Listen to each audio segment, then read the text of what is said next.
Good day, Amherstburg. It's myself, Laura D'Alessandro. And it's Ron Giofu from the Rivertown Times, back here on the airwaves of 107.9 The Berg, CKBG, for the Rivertown Times Week in Review. The kids are back to school, and the fall weather is kind of on us. I think we're in for a cold snap starting tomorrow and some rain, so feels like fall, doesn't it, Ron? That's what it certainly does feel like it that way. Luckily, football season hasn't started yet because I don't like covering football in the rain, so I'm sure I won't be able to avoid that this year, but it's coming. If rain's coming tonight, at least this batch I'll be able to avoid. A lot of school buses were delayed this morning with the fog. I didn't see any fog in town, did you? I didn't notice anything. Yeah. By the time I get out of bed, most of the time it's burned off, so and the sun's out usually, but... It looked more like Leamington, Essex, kind of that way, was dealing with that issue this morning, so... Yeah, maybe it's more prevalent out there. I noticed my commute to work, as long as it is, has got a little longer with the buses being on the road. So everybody take a minute, even going home, right? The kids are getting off the bus now. So keep your eyes and ears open for, kids out there getting on and off the bus in the morning and in the afternoon. Absolutely. All right. Turning our attention to the paper. We're all still kind of reeling from the news that broke late last week that Diageo gave notice to their 160 employees that they'll be stopping operations at the Amherstburg bottling facility in February of 2026. Yeah, it was definitely a gut punch to the town. That's obviously our front page story this week. When something like that breaks, it's terrible news to report, but it's also big news. So we got it on our website as quickly as we could, and the story kind of evolved, and we got it in the paper this week. And so it's starting on page 1, continuing through on to page 8. Again, one of those terrible news stories. I mean, you don't want to see anyone lose their jobs, much less at least 160 people at our Diageo plant. And again, just a real bad news for our community, that's for sure. So we got details in this week's RTT, and also we're calling for people to support our Diageo workers. I mean, for years they've helped build this community and help build this community, whether it's been Diageo, Seagram, Calvert's, whatever the name on the building happens to be. A lot of these people worked very hard for many years, and they were able to buy houses, buy groceries in town, buy all kinds of things. And so we're still kind of feeling it. It hasn't really sunk in yet to me either. So definitely some bad news for the community, but I say keep up the fight. So keep talking to Diageo, see if you can save the jobs, and if they're hell-bent on pulling out of here, well, then you know what? We need some economic development officials, whether locally, regionally, provincially, or even nationally, to take a look at that site and take a look at Amherstburg, and because folks still need to work, folks still need to make a living and put food on the table and pay their mortgages, pay their rent, and pay all kinds of expenses. So, these jobs are worth fighting for, and hopefully there's a way to either save these jobs or bring in some new ones, because we don't want to see this impact our community any more than it has to. Again, this is not good news to report, but it's, you have to do it. But so we got the story on page 1 of this week's RTT. It's also our lead story on rivertowntimes.com, as it was since last Thursday. We kept it up there, and we feel bad for the Diageo employees, but also we offer them our support, and let's just hopefully we can find a way to keep these jobs in town. If not, find ways to bring in some more industry into Amherstburg, because again, can't say it enough, this is a bad news story, that's for sure. And it doesn't appear that this is just an Amherstburg thing. It's obviously Doug Ford has brought it to attention. MPP Anthony Liardi has spoken out about it. It's not just rocked Amherstburg, it's rocked the province. And I think the effects of this will be heard loud and wide outside of Amherstburg and Essex County for sure. Absolutely. That's why I say we need all the support we can get, whether it's from people here locally or across the province, even across the country. This is when 160 or so jobs leave a community, that can be rough. So and we have one of the highest unemployment rates, I think, in the country, Windsor. I think so, yeah. But I mean, Amherstburg's a strong, resilient town. So that's what you said in your column. We faced things like this before, and we will come back, but it's just getting there, right? Exactly, yeah. The journey, and I'm sure it won't be without pain, unfortunately. But hopefully, there's as little pain as possible, and we're able to figure something out and keep as many people working as we can. And how we found out about this story, there was a man waiting in line at Service Ontario and popped his head in and told us the news. His wife is an employee there, and I think he was in shock. I think he needed somebody to talk to. I think so, yeah. And he saw us there and knew, we needed to know, and that's how we found out, and you started the ball rolling. But I couldn't imagine the impact that this is going to have on him and his family, and that's what this is. These are actual people who live and work and pay and die and make Amherstburg all that it is. So there is going to be a rally today. Yeah, I believe it's at 2:30 on St. Arnold Street. So we'll be out covering that, and we'll be following the story. Obviously, this is not the last we're going to hear of this. So, again, this is, let's keep supporting our workers and do what we can for them, because this is, it's them plus the spin-off effects it has on the community and the region. That's why we need everyone's support. After what seems like a long time coming, the issue of a backup ferry to Boblo Island has been resolved with the return of the Columbia ferry. Yeah, that showed up on site late last week, and all's painted up, spruced up, and certified, ready to go. So we have some good news to report with regards to the Boblo ferry. And it's only used if needed. Yeah, right now it's the backup ferry, the St. Clair, I believe it's called. It's the one that has been regularly in service, that will remain in service for Boblo Island residents. But finally, the backup ferry is back on site. It's certified. It's ready to go. But it will go if needed. And again, that's good news for all parties involved. I have to think this is kind of a load off for the residents. And I can imagine, right? Exactly, yeah. And even the developer, they've been kind of taking some criticism, taking some heat right up to the town level. And this hopefully will, pardon the pun, but calm the waters a little bit. I'm not trying to make light of any situation, but hopefully, this is improves the situation there, and puts everyone's mind at ease a little bit more. And if something does happen to the main ferry, there is a reliable way to get people back and forth from their homes to the mainland and vice versa. The Accessibility Committee met last Thursday night. The agenda was a big one, and several Amherstburg parks and a restaurant are getting some updates. Yeah, the H. Murray Smith Centennial Park is a revised site plan was on the agenda. It wasn't overly different from items that were presented to the public in the past. Essentially what has happened is they've connected a pathway from the Seniors Active Living Center, that's the building at 179 Victoria Street South, where the Fort Malden Golden Age Club meets. And they're going to put a pathway a little bit closer there that connected into the main pathway that will go around the park. And they're also going to add some more accessible parking where the tennis courts and the multi-use courts are going to go. And those courts are planned for the south end of the park. Obviously, no action is taking place imminently. There's a little over $500,000, I believe, sitting in a reserve right now, and council's going to wait until next year to see what they do with it, because the parking lot's an issue. What's the track like? Is it not great? The track. Yeah, the track. It wasn't great. It wasn't great before. Now part of it's gone when they built North Star High School. So it looks like they're going to kind of the more immediate projects are either going to be the parking lot or some of the courts. But again, that's probably not going to be at least until 2026. But right now, accessible parking down by where the courts are supposed to go have been added into the plan, as have been additional trails out by the Seniors Active Living Center at 179 Victoria Street South. The former Duffy site was on the agenda as well. They discussed layout for that. That is kind of a circular type of design, and they're going to put that in different types of concrete. They're going to have concrete pathways that the town says are AODA compliant, heading down to the waterfront, and that's all going to connect to the existing park. And I'm sure we all can't wait for that to happen, because I'm sure most of us are kind of getting tired of looking at all that fencing. It's been a while. But it's just the way it is. Approvals have to be gained and all that kind of fun stuff. So or not so fun stuff. But well, how long has it been since they bought Duffy's? 8 years? 7 or 8 years. Yeah, I've almost lost track. It's been a long time, yeah. And they've had to remediate the site, and now hopefully, fingers crossed, they're entering the home stretch. And again, fencing is still up. Last time I drove by, which was very recently, and so we'll wait for that to come down. And they have a date for when?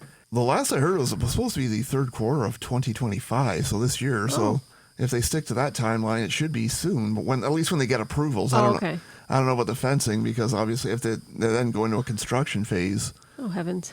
Then who knows? But it's At least it's being talked about, True. plans for the park. Heading in the right direction, yeah. Exactly, yeah. There's at least appears to be some movement on it, so hopefully we'll see some actual action down at to the Navy Yard Park Extension, a.k.a. the former Duffy site. Finally checked off and off the to-do list, and people can actually use the property. And the Accessibility Committee, the building that the restaurant was in question was McDonald's. They talked about that. They're planning, the folks at McDonald's are planning a expansion to the building. They're going to be putting in some, looks like more parking spaces. They're going to do some upgrades, and they talked about the accessibility features that are being added, revised, revamped, whatever you want to call it. They're going to be putting in one of those 2-lane drive-throughs. I'm not loving that. Yeah, it's similar to what's currently at the Burger King here in town, as well as the Taco Bell. Well, it looks And like I think the Starbucks is too. It might be as well, yeah. So they have It's just a pain in the butt. yeah, the 2 entry points. They merge into 1 lane is also now coming to McDonald's. When was that McDonald's built? We were talking about this on the weekend, my husband and I. It's always been here. As long as I've been here, McDonald's has always been here. And I've been here 20 years. Oh, I remember when it was built, but I'm thinking... Was it the original McDonald's? That's how old you are? Yeah, it was the very first one. Yeah, they Ronald himself? Yeah, they flipped the sign, now serving 1. It was you. Yeah, exactly, yeah. But it's got to be 25 years, probably? I'm thinking in and around that ballpark, yeah, late 90s, early 2000s. I don't remember an exact... It's showing its age. But yeah, so they are going to do some upgrades, and... That's exciting. Looks like some expansion, and... They got that new sign. Yeah, they got a new LED sign. Yeah. I saw the Legion's new LED sign is up. So it's beautiful. It is, yeah. So... what a great addition for them. Yeah, so hopefully that draws in more people to the Legion as well. Wonder what the person's doing that used to do the letters on the sign. They have a job. Yeah, no. Yeah, they're probably being reassigned so much to other free duties. time now. Exactly, yeah. Yeah, that sign looks great. If you're down that way, for sure, check it out.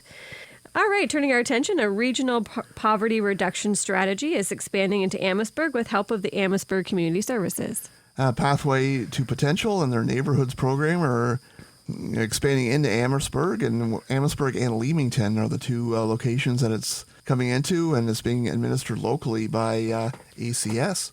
United Way is looking after it in Leamington. It's going to be various different poverty reduction strategies, from mental health and addiction. There's going to be maybe such things as cooking classes, community gardens, various different initiatives that ACS is looking for. They're excited to take part in the program, and they're going to have an official launch in October, and I'm sure we'll find out more specific details then. But it sounds like an exciting initiative. It sounds like it's going to help a lot of people in some more vulnerable neighborhoods of Amherstburg, and so look for that again starting in October. But Amherstburg has been approved, and ACS will be the delivery agent locally for the program. So it's Pathway to Potential. We get full coverage of it in this week's RTT and on the website, rivertowntimes.com. Check it out. Do you know when the cooking classes will start? I think I want to sign somebody up. No date has been officially announced yet, and I'll buy oven mitts in the meantime. I think you would benefit greatly from a cooking class. You could take your Instapot. Yeah, exactly. And your popcorn maker. Yeah, I know how to use the popcorn maker. The other stuff I still got to Google. Still in the box? No, I still have it out. Yeah. I've tried a few things, but yeah, it's Google is a wonderful thing, and YouTube, and There's great potential coming for you, Ron. I can feel it. 2026 is going to be the year of Ron cooking. WEBC officially opened their 3rd phase of the cycling trails at the Libro last Saturday. Yeah, Websy had a ribbon cutting out at Saturday morning out at the Libro Center for their 3rd phase, and I checked that out. They did the ribbon cutting right kind of in behind the ball diamonds, and they all then rode over to the 3rd phase, and I got some photos out by a lot of stuff happening up at the dog park. They have hills and ramps and slopes and whatever you want to call it out there, and I'm not a cyclist, as you can probably tell. Shocking. But it does appear to be a really nice addition to the community. A lot of people were pleased to be on the trails, and a lot of work went into it. I think a lot of overheard somebody say like 300 loads of dump truck dirt. Loads of dirt. Loads of dirt, whatever I'm trying to say. When they raised, what was it, $200,000? Is that what I read in your story? Yeah, that's for all 3 phases. So that's awesome. The Windsor Essex Bike Community, that's what WebC stands for. They did a lot of fundraising, and they covered most of the cost, if not all of the costs, for these trails, and so it's a great community partnership and a recreational amenity for the town of Amherstburg and beyond. Is that the final phase 3, or is there a 4? Right now, that's the final phase. Well, they seem to keep the door open if Websy comes up with more ideas. Or if the town says, here, take this. Pretty much, yeah, exactly. That's kind of how it started, right? Yeah, I think they had a vision for it. Websy did, and they basically said, okay, we'll do it. And the town said, okay. So they signed a stewardship agreement, and away you go, and they fundraised. And in short time, too. This has only been, 4 years, maybe? Yeah, 3 or 4 years, I want to say. Yeah, it hasn't been very long. Yeah, so they've gotten a lot of volunteers out. They've did obviously the first phase, the second phase. Now this year is the third phase, and it starts basically right behind in and around the Premier Diamond and goes all the way around the actual arena itself and comes out near the dog park. So there's lots of trails to ride on and jumps and slopes and all kinds of stuff to maneuver a bicycle down. Grade 9 open house was held at North Star ahead of the first day of school yesterday. And from what I read in your story, Ron, a great turnout. They have 128 grade 9s registered, and they approximated that 120 of them showed up for grade 9 orientation. Yeah, so I mean, I'm sure there were a lot of nerves, a lot of antsy people, and young people especially. And as they went toured North Star High School, found their classes, and found where they're supposed to be, and kind of got a look at the place, okay, so they don't walk in on the first day totally lost and don't know where to go. So they were able to find some of their classes, and they played some games and did all kinds of fun stuff. A lot of peer mentors. I think they had about 40 or 45 peer mentors out there, and obviously staff was out there to help. And yeah, so they're just to get ready for the school year, and they even did some basic stuff, some stuff that maybe we as adults take for granted. They learn how to even work a combination lock and get it in and out of their lockers, because I'm sure they don't want to be there for 20 minutes when they're supposed to be in class trying to get their books out of their locker. So they got some lessons on how to do that. And first day of school last year, my son missed the bus because he couldn't get his locker open at the end of the day. So I appreciate them doing that. It's those things, makes kids nervous if you don't understand how to work that. I don't even know if I could work a combination lock anymore. I still think I have my combination lock from high school. Sakes. Is that what you use on your front door? Yeah, it's like it's like one of those big old-fashioned keys you stick in there. And I still remember my locker combination. I won't say it on the air, but not that my locker is, not that the lock is doing anything, but that's amazing that you can remember that. Something from 65 years ago, you can remember it like no problem. Yeah, well, there was only 6 numbers back then. Only 6 numbers have been invented back in that era, so it's not exactly hard. Well, we wish all the grade 9s, no matter what school you went to, we wish you a great week back at school, and big things to come. High school is an adventure, so enjoy every day and make the best of it.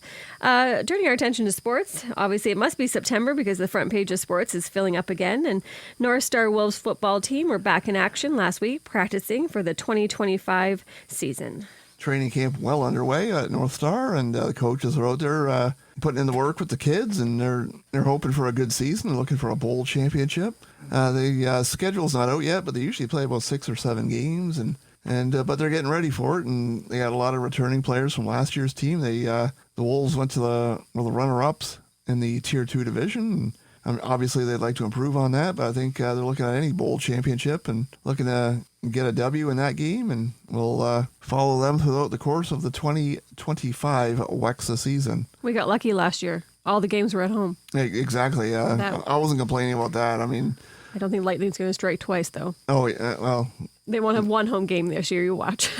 Well, I got my fingers crossed. I don't have to travel too far, but yeah, it was convenient just going out to the Libro Center and seeing every single game there. It was perfect. Fighting Island Boxing Club sent 2 local boxers to the provincial championship in London, and they both returned back home with medals. Absolutely. Great job by them, and congratulations to those 2 fighters. And, as usual, the Fighting Island Boxing Club does a great job, and Adrian Strong captured gold, and Benny Vola captured silver. Vola did not win a silver, he won a silver. The dentures aren't exactly in straight today, I guess not. Not glued up there. No, apparently not. Great job by them, and Curtis Rialba and Dawson Wolfsraby are heading out of town.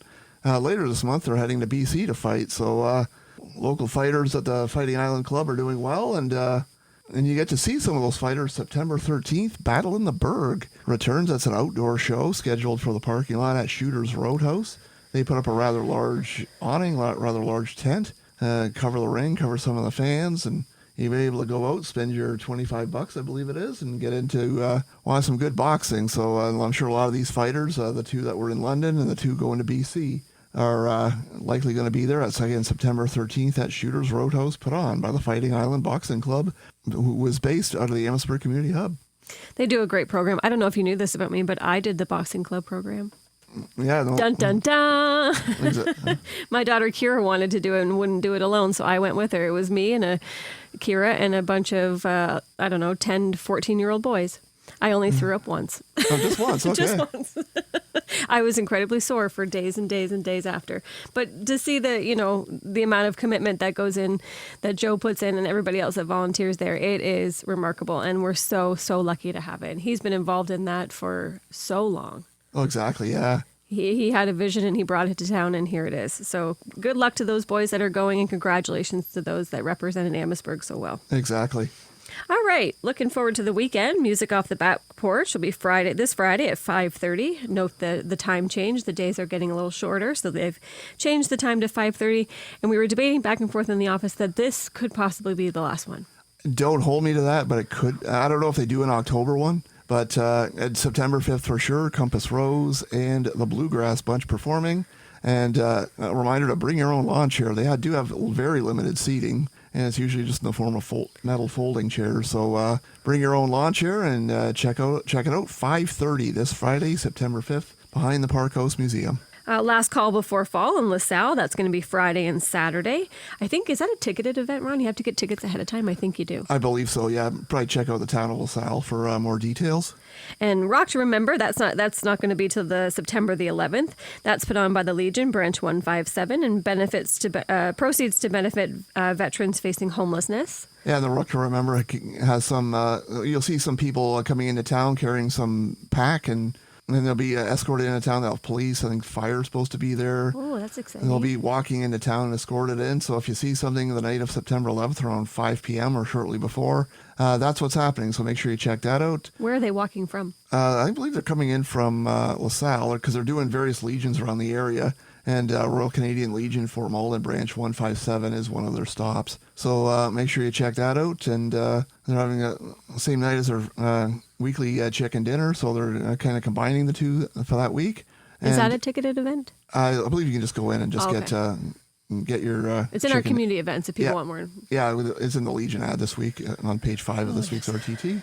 And so make sure you check out everything. And again, Accessibility Committee also talked about the Fest for All at the County Accessibilities Committees doing from 10 a.m. to 2 p.m. on September 12th. So we got a story on that. And minor soccer was busy this week, and so we got stories on that. The U9 baseball team back from OBAs. Whole lot of stuff in this week's RTT. We've kind of just scratched the surface. So pick up a paper at your newsstand or at a box near you. And this Saturday, the Miracle League starts. So if you're interested in volunteering at the happiest place in Amherstburg, it's got to be the Miracle League on a Saturday. Feel free to check them out. Their website is amherstburgmiracle.ca. .com, I believe. .com. Yeah, so you can sign up there to be a buddy or to help volunteer throughout the day. I know a lot of people are excited that that's coming back. Louis was in our office this morning and grinning ear to ear, letting us know that baseball's back. Oh, yeah, it's a lot of people, a lot of smiling faces out at the Miracle League, that's for sure. All right, Amherstburg, have a great day. Have a great day, have a great week, and see you back here on the airwaves of 107.9 The Berg next Wednesday at 12 noon and the replay at 4:30 p.m.